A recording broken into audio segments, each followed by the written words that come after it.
The story of a young family's trip to the majestic redwood forests took a tragic turn when they vanished without a trace.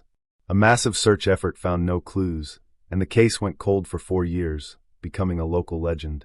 That is, until a team of mycology students documented a strange growth at the base of a tree, a discovery that would expose a horrifying truth hidden just beneath the surface.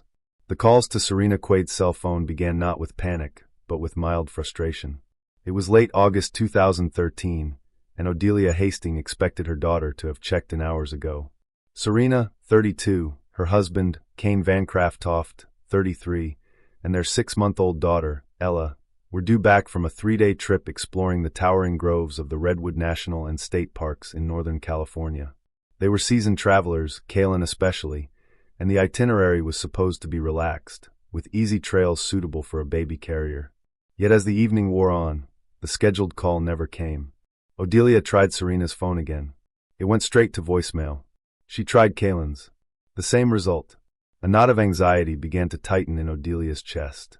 This was unlike them. Even in areas with poor reception, they always found a way to send a text or make a quick call, prioritizing communication precisely because their baby was with them. The silence from the remote northern coast felt heavy and unnatural. By the next morning, frustration had fully turned to fear. Odelia Hastings contacted the local police department, explaining that her daughter and son-in-law were significantly overdue and unreachable. The report was taken, and the information was relayed to the authorities with jurisdiction over the vast redwood parks. Investigators began the preliminary steps of tracing the family's movements. They learned that Kalin and Serena were a vibrant, active couple. Kalin, an environmental consultant, had a deep knowledge of wilderness safety and navigation. Serena, a graphic designer, was more cautious by nature, especially since Isla's birth, but she trusted Kalin's expertise completely. Their trip was meant to introduce Isla to the ancient forests. The itinerary they left behind was casual, focusing on the most accessible scenic routes and well-maintained trails. They had not packed a satellite phone, assuming it was unnecessary for such casual hikes. The first concrete piece of information came from the digital world. Recognizing that the couple likely took photos, investigators requested access to their cloud storage accounts. In 2013, automatic uploads depended entirely on finding a signal. As investigators combed through recent activity, they found something. A single photograph had synced 2 days prior, timestamped around midday. The image instantly became the centerpiece of the investigation. It showed Kalin, Serena, and Isla standing on a wide dirt trail, dwarfed by the immense trunks of the redwoods. The lighting was soft, filtered by the dense canopy. Kalin, with his shaved head and light beard, was smiling broadly. He wore a muted green t-shirt and beige shorts, with the straps of a backpack visible. Strapped to his chest in a dark gray carrier was Isla, her face turned toward the camera, adorned with a distinctive pink headband featuring a small bow. To his right stood Serena, her long dark hair framing a warm smile. She was dressed in a vibrant blue t-shirt and dark blue leggings, a matching fanny pack slung around her waist. Her arm was wrapped around Kalin's back, her other hand resting protectively on the baby carrier. It was a picture of idyllic happiness, but in the context of their disappearance, it felt haunting. Metadata embedded in the file confirmed the location, near a popular scenic route within the park system. Analyzing the angle and framing of the shot, investigators concluded that the photo was not a selfie. The perspective suggested the phone had been handed to a third party, another hiker who happened upon them. This realization presented 2 immediate tasks: locate the physical starting point of their hike and identify the person who took the picture. The first task was straightforward. Utilizing the location data, park rangers quickly located the trailhead corresponding to the photo. There, parked neatly in the designated area, was the family's vehicle. It was locked, undisturbed, and showed no signs of forced entry or a struggle. The presence of the car suggested they had embarked on their hike as planned and intended to return, but they never did. The Vancraftoft Quaid family had seemingly stepped onto that trail and vanished into the ancient forest. The discovery of the vehicle mobilized a massive response. The Redwood National and State Parks are not just a collection of trees. They are a sprawling, complex ecosystem covering over 139,000 acres. The terrain is characterized by steep ravines, dense undergrowth, and trees so massive they create a perpetual twilight on the forest floor. 4 search and rescue teams, It is one of the most challenging environments in North America. The initial strategy was saturation. Dozens of professional searchers, K-9 units, and volunteers were deployed, starting from the trailhead and fanning outwards. The difficulty of the operation became immediately apparent. The dense canopy, hundreds of feet high, made aerial searches by helicopter nearly useless, obscuring any view of the ground. On the ground, visibility was often limited to just a few feet. The forest floor, carpeted with centuries of fallen needles and debris, made tracking footprints incredibly difficult, even for experienced trackers. Odelia Hastings arrived at the hastily established command center near the trailhead. The agonizing uncertainty was etched on her face. She, along with Kalin's family, provided investigators with critical details about the couple's gear, hiking habits, and personalities. Odelia was adamant that Kalin, despite his adventurous spirit, was meticulous about safety. He would never, she insisted, take reckless risks with Serena, and especially not with 6-month-old Isla. She described the specific brand of the baby carrier, the color of the blanket they always kept with Isla, and the contents of the backpack Kalin was likely carrying: standard day hike supplies, water, snacks, and a basic first aid kit, but nothing intended for overnight survival. The search continued for days, then weeks. Teams meticulously covered the main trail where the photo was taken, pushing miles in every direction. They also began the arduous process of searching off-trail areas, battling thickets of huckleberry and massive ferns. The scale of the environment was overwhelming. It was entirely possible for a person to be just 50 feet off the trail and remain completely invisible. Despite the exhaustive efforts, the search yielded nothing. No dropped water bottle, no fibers from clothing caught on a branch, no sign of a struggle, no discarded diaper. It was as if the forest had simply swallowed them whole. Investigators turned their attention back to the only witness they knew existed: the photographer. The hope was that this individual might remember which direction the family headed, or perhaps recall something unusual about their demeanor. Identifying a random hiker in a popular tourist destination was a formidable task. Investigators circulated the image, hoping the person might recognize themselves, or that someone else might identify the family and recall seeing the interaction. Weeks into the investigation, the breakthrough came. The individual was identified as a tourist from Germany who had already returned home. Through international cooperation, authorities contacted him. The man vividly recalled the encounter. He remembered the happy couple and the baby with the pink headband. He confirmed they had briefly chatted about the beauty of the grove. He offered to take the photo, and then they parted ways. Crucially, he stated that the family continued down the main established trail. He saw nothing suspicious, no one following them, nothing out of the ordinary. The lead, which had seemed so promising, evaporated into mundane reality. As the physical search stalled, investigators began exploring other possibilities. The wilderness holds more dangers than just the elements. A month into the search, a specialized tracking team operating deep in an off-limits protected section of the park detected signs of recent disturbance. It wasn't related to the missing family, but it was significant. They found evidence of illegal old-growth poaching, a lucrative black market trade involving the cutting and theft of ancient redwood burls. This discovery introduced a new, sinister theory. The area where the poaching activity was detected was remote, but theoretically accessible from where the family vanished. Investigators considered the possibility that Kalin and Serena had inadvertently ventured off-trail and stumbled upon an illegal operation in progress. Timber poachers were known to be territorial and potentially dangerous. Could the family have been silenced to protect the criminal enterprise? For several weeks, this theory gained traction. It provided a plausible explanation for the complete absence of evidence, a deliberate effort to conceal a crime.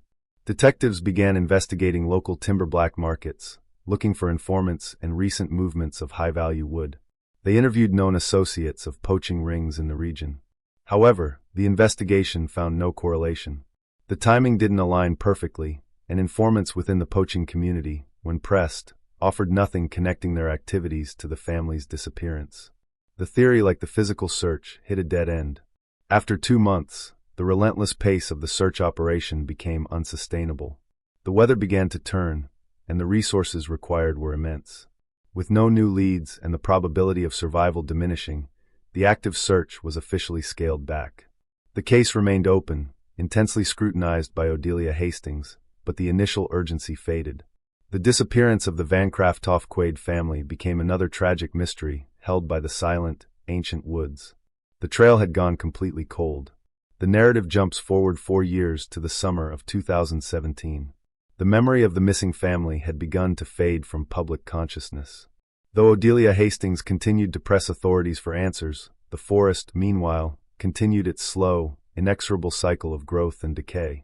That summer, a small group of graduate students specializing in mycology from a university in Oregon was conducting intensive field research within the Redwood National and State Parks.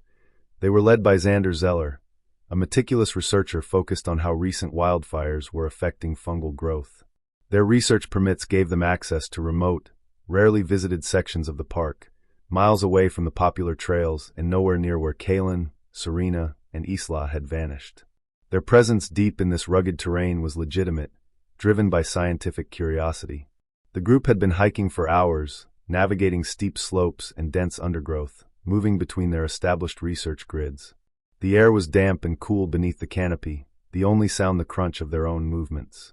By early afternoon, they took a break near a large, ancient oak tree in a small clearing. Oak trees were uncommon here, making it a valuable landmark for their research. As they settled down, dropping their heavy packs and grabbing their lunches, Xander noticed something unusual at the base of the oak. His eyes, trained to spot subtle variations on the forest floor, were drawn to a bizarre, amorphous mass nestled against the tree's roots. It was unlike anything he'd ever seen. The growth was large, maybe 3 feet across, and shockingly colored. It was a chaotic mix of bright sulfur yellow and stark white with patches of deep, oily black, as if dirt or decaying matter had been absorbed into its structure. The texture was lumpy, porous, and wet-looking, more like spilled chemical foam than a natural fungus. It looked completely alien against the dark, damp earth and the tree's reddish-brown bark. Curiosity piqued, Xander stood and approached the mass. As he got closer, the visual strangeness was matched by a distinct, unsettling odor. The forest usually smelled of damp earth, pine needles, and the sweet scent of decay. But this was different. It was a sharp, pungent, and deeply putrid stench that cut through the forest air, the unmistakable smell of advanced decomposition, amplified and concentrated. Xander called the other students over. They were equally fascinated and repulsed, spending several minutes examining the growth and discussing its potential origins. Was it a massive slime mold? A reaction to some environmental toxin? They took numerous high-resolution photos, documenting the strange coloration and texture from every angle. After thoroughly documenting the anomaly, the group shouldered their packs and continued to their next research grid, the strange encounter lingering in their minds. That evening, back at a remote research outpost, the group was reviewing their findings. They showed the photographs to a resident park botanist. He was stunned by the images, remarking on the sheer size and the unnatural, vibrant colors.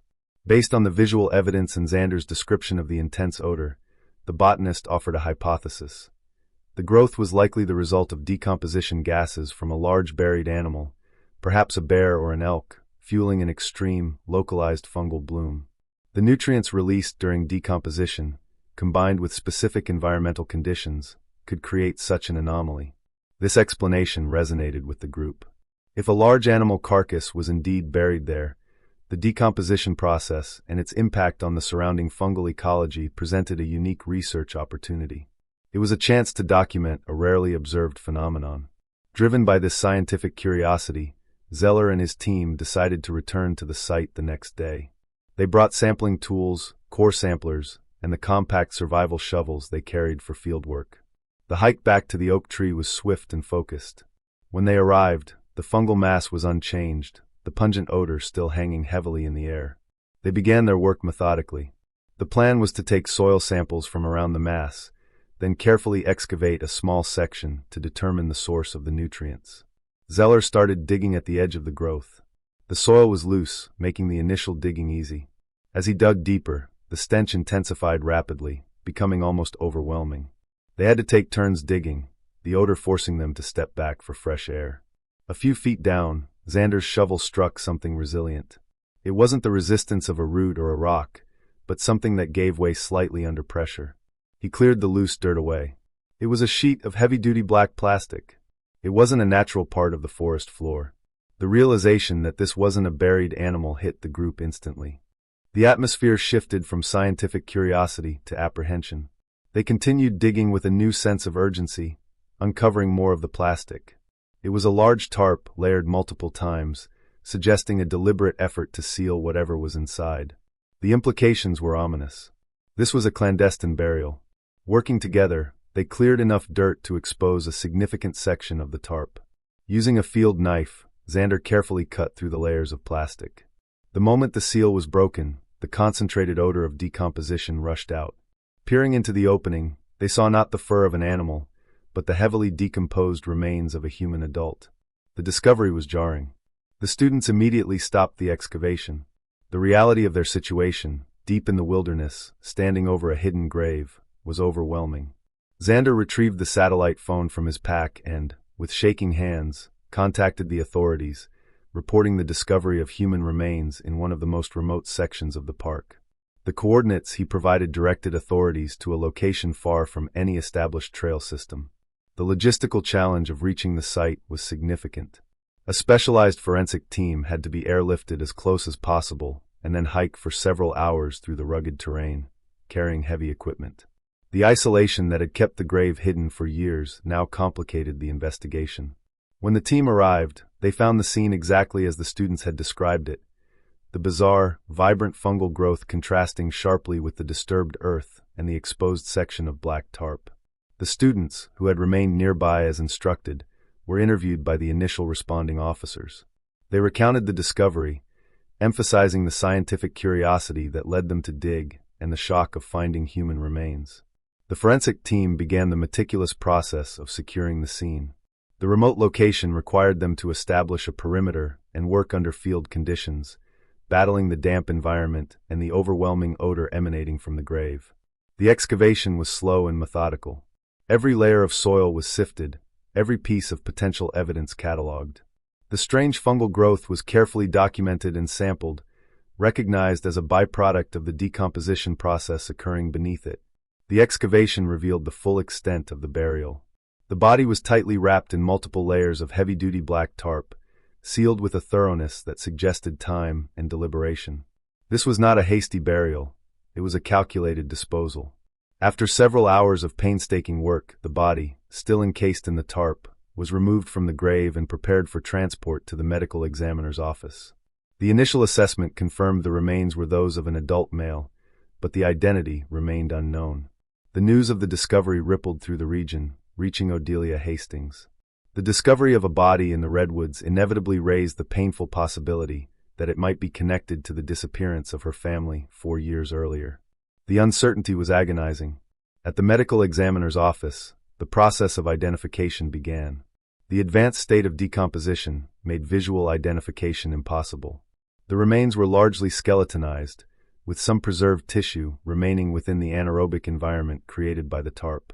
Dental records were requested for all long-term missing persons associated with the area, including Kalin Vancraftoft. The comparison yielded a definitive match. The remains were confirmed to be those of Kalin Vancraftoft. For years after he vanished, Kalin had been found.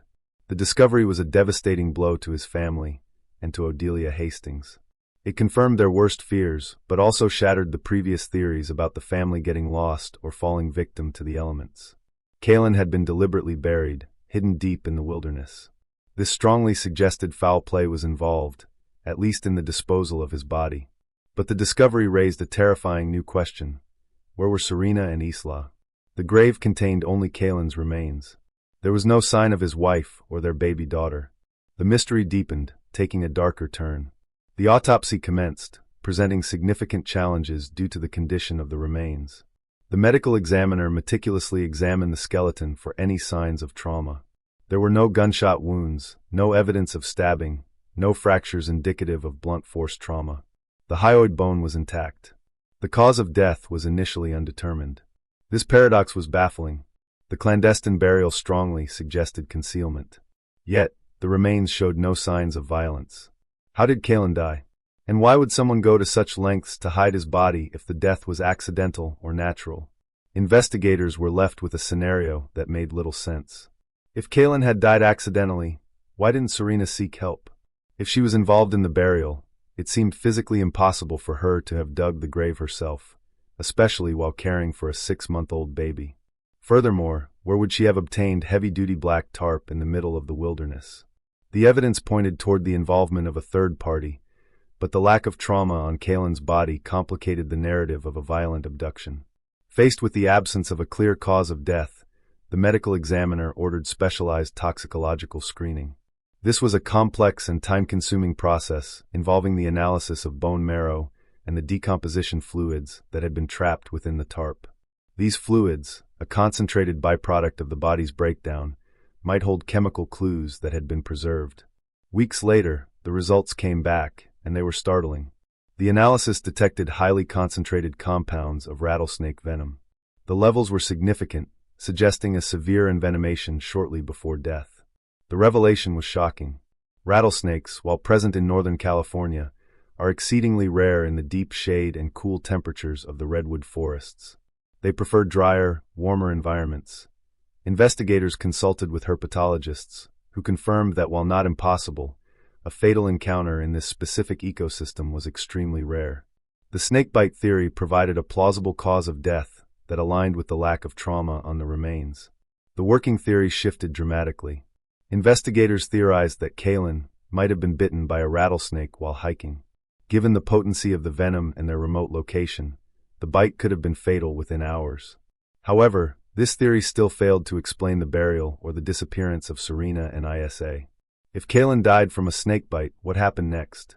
The discovery of the venom partially answered the question of how Kalin died, but it intensified the mystery surrounding the fate of his wife and child. The investigation shifted gears entirely. The snakebite explained Kalin's death, but it strongly suggested a third party was involved in the aftermath. Someone else had been there. Someone else had access to the tarp.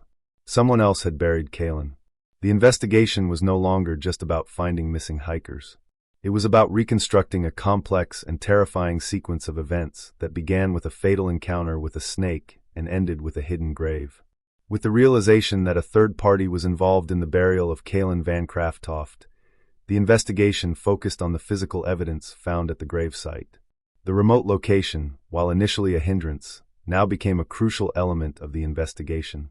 Someone had chosen that spot deliberately. Forensic teams analyzed the burial site's documentation. The excavation revealed that the burial was not rushed. The grave was dug carefully, deep enough to avoid easy discovery by animals or casual observation. The body was methodically wrapped in the tarp, suggesting the person involved had time and was not panicked. This indicated that the burial likely occurred shortly after Kalin's death by someone who felt secure in that location. The most significant piece of evidence was the black tarp itself. It was the one element that didn't belong in the wilderness, the one thing that connected the grave to the outside world. The layers of plastic were meticulously analyzed for trace evidence. In the grave's environment, the tarp had acted as a barrier, preserving not only the decomposition fluids, but also any particles that might have adhered to it before the burial. The forensic analysis of the tarp yielded specific and unusual trace evidence embedded in the plastic fibers and mixed with the soil found on the outer layers.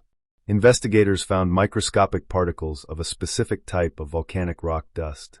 This geological signature was significant, as volcanic soil deposits were localized within the vast region and not present at the burial site itself. The volcanic dust suggested the tarp had been stored or used in a location with a different soil composition. In addition to the dust, the analysis detected traces of aged diesel fuel. The presence of diesel suggested the tarp might have been associated with machinery, vehicles, or a storage area where fuel was kept. These two elements, volcanic dust and diesel fuel, provided the first tangible clues about the tarp's origin. Investigators also focused on the material of the tarp itself. It was identified as a specific grade of high durability, UV-resistant plastic, not the typical lightweight material sold in camping stores. This was industrial-grade material used primarily for heavy equipment covering, construction sites, or agricultural use. The investigators began the painstaking process of tracing the manufacturing and distribution of this specific type of tarp. They discovered that this particular batch, identified by its chemical composition and texture, was sold only through a few specialized rural supply outlets in the surrounding counties. The investigation now had three distinct leads: the geographic distribution of the volcanic soil, the locations where diesel fuel might be present, and the outlets that sold the specific tarp. The challenge was to find the intersection of these three elements. A massive mapping project was initiated. Investigators began by mapping the geological surveys of the region, identifying areas characterized by the specific volcanic soil deposits found on the tarp. They then cross-referenced this information with satellite imagery and decades-old property records. They were looking for remote properties, homesteads, or industrial sites located within a drivable radius of the burial site. The presence of diesel suggested they should focus on properties with vehicles or heavy equipment, particularly those accessible via old logging roads or unmaintained tracks. This was not a quick process. The region surrounding the Redwood National and State Parks is sparsely populated, characterized by isolated homesteads, old logging camps, and properties whose owners valued privacy and seclusion. The mapping project generated dozens of potential locations that matched at least some of the criteria. While the forensic and geographical analysis continued, the human element of the tragedy remained central. Odelia Hastings had to process the discovery of Kalin's remains and the bizarre cause of death. The confirmation of his death was devastating, ending 4 years of uncertainty and confirming her worst fears. The explanation of the snakebite provided little comfort. To Odelia, the fact that Kalin had been buried secretly only reinforced her belief that something terrible had happened to Serena and Isla. If Kalin's death was an accident, why hadn't the person who buried him come forward? Why hadn't they helped Serena and Isla? The investigation was now operating under the assumption that Serena and Isla might still be alive, perhaps held captive, or that they had been murdered and disposed of separately. The pressure to identify the origin of the tarp was immense. The painstaking work of the mapping project was narrowing the field, moving the investigation from the vast wilderness to the isolated pockets of human habitation hidden within it. The intersection of the volcanic dust, the diesel fuel, and the agricultural tarp was leading investigators toward a specific area, a place where the secrets of the past 4 years might be hidden. The mapping project, integrating geological data, trace evidence analysis, and supply chain information, began to yield actionable intelligence. The dozens of isolated properties identified were prioritized based on how closely they matched the profile derived from the evidence.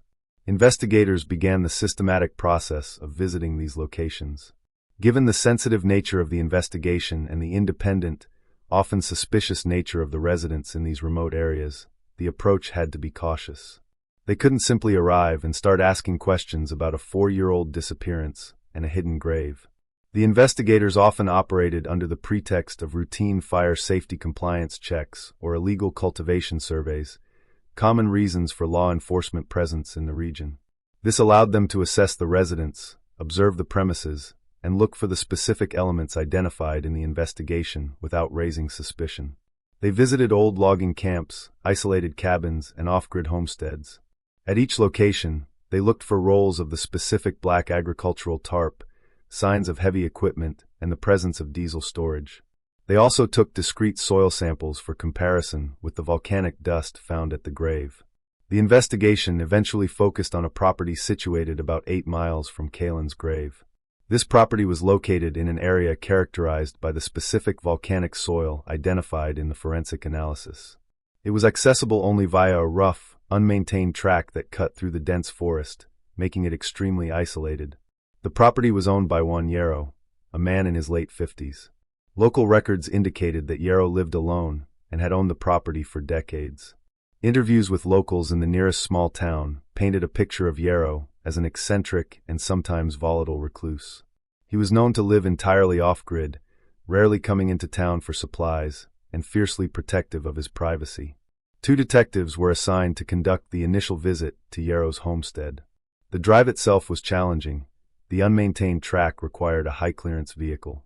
As they approached the property, the sense of isolation was profound.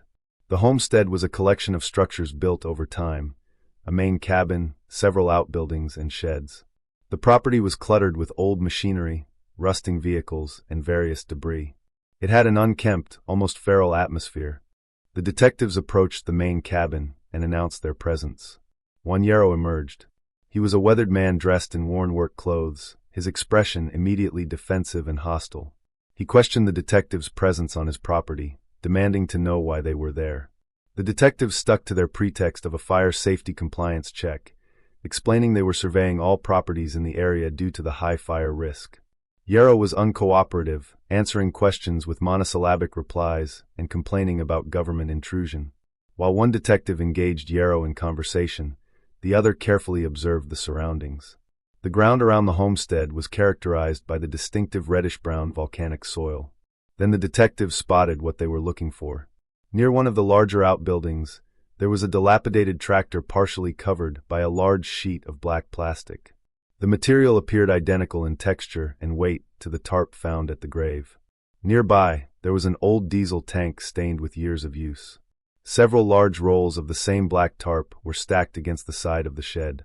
The presence of the matching tarp, the diesel residue from the tank and the tractor, and the soil composition aligning perfectly with the trace evidence found at the grave provided the investigators with the probable cause they needed. They concluded the interview with Yrow, apologizing for the intrusion, and left the property. As soon as they were out of sight, they reported their findings to the command center. The decision was made to secure a search warrant for the entire property. Given Yarrow's volatility and the remote location, the execution of the warrant had to be carefully planned. Investigators monitored the property covertly for the next 48 hours using long-range observation and aerial surveillance to confirm that Yrow remained on the property and lived alone. They needed to ensure there were no other individuals present who might complicate the operation. The search warrant was granted. A tactical team was assembled. The plan was to execute the warrant early in the morning, utilizing the element of surprise to detain Yrow before he had a chance to react or destroy evidence. The raid commenced before dawn. The tactical team moved quickly and quietly down the long track leading to the homestead. They converged on the property simultaneously from multiple directions, securing the perimeter and approaching the main cabin. The element of surprise was crucial. They breached the cabin door and found Yrow inside. He was detained without incident, seemingly resigned to the inevitability of the situation. He was secured in handcuffs and removed from the cabin while the search began. The extensive search of the property commenced immediately. The forensic teams began processing the area where the tarp and the tractor were located, taking samples for definitive comparison with the evidence from the grave. The search of the main cabin began. The interior was disorganized, cluttered with years of accumulated possessions, reflecting Yarrow's reclusive lifestyle. The initial search of the living areas yielded nothing immediately connecting him to the missing family. There were no obvious signs that Serena or Isla had ever been in the cabin. The search continued for hours, expanding to the outbuildings and the surrounding area. The investigators were looking for any trace of the missing woman and child, clothing, personal belongings, or, grimly, other burial sites. The homestead was large, and the clutter made the search slow and difficult. The anticipation was high. The investigators were certain they were in the right place, but the lack of immediate discovery of further evidence began to create a tense atmosphere. The question lingered. If this was where the tarp originated, what else was hidden here? The search of Whan Yrow's property stretched into the afternoon. The forensic teams had confirmed that the black tarp found near the tractor was an exact match to the material used to wrap Kalin Vancraftoft's body. The soil samples taken from the homestead also matched the volcanic dust found at the gravesite. The evidence against Yrow was overwhelming. However, a major mystery remained. Where were Serena and Isa? Teams had searched the outbuildings, finding only old tools and debris. They had also searched the surrounding land, but found no signs of other graves. So, the investigation turned back to the main cabin. Investigators began a more thorough search of the structure, looking for hidden compartments or anything out of the ordinary. Late in the afternoon, an investigator noticed something strange about the main cabin's flooring. A section of wooden planks in a corner of the kitchen was slightly raised, and the spacing between them was uneven. After pulling back a worn rug, they discovered a distinct outline on the floor, a hidden access panel. The panel was held in place with screws that appeared to have been removed and replaced many times. With the panel removed, a dark opening was revealed, with a ladder leading down into the darkness. A cold, damp air rose from the opening, carrying the faint scent of mildew and something else, something familiar from the excavation of Kalin's grave. With their weapons drawn, investigators descended into a small, cramped root cellar dug into the earth beneath the cabin.